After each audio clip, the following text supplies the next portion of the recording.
Hello everybody and welcome to our next video to our app NCE Excel Builder that is available on web source from Microsoft Business Central. In this video you will learn how you can set up a pivot table.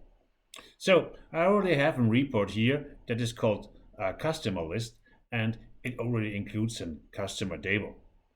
But what is when I want some values as a pivot table? Now it's very easy.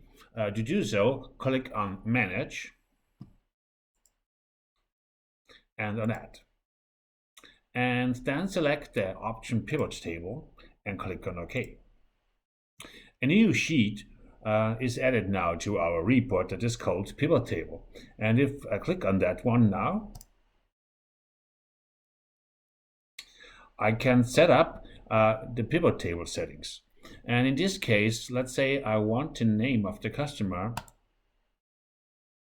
as row label and the city as let's say column label, and the value, the sales LCI, as a value of my pivot table.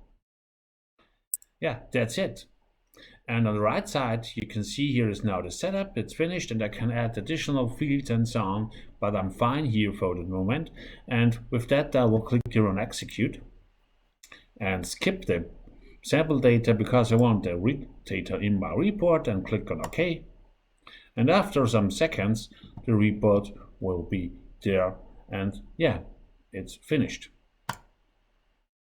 Click on open and Excel will open and show me an additional, let's say, sheet that is called pivot table. And in this sheet, I will see my pivot table things. Here it is. Yeah, thank you for watching me and see you in the next one.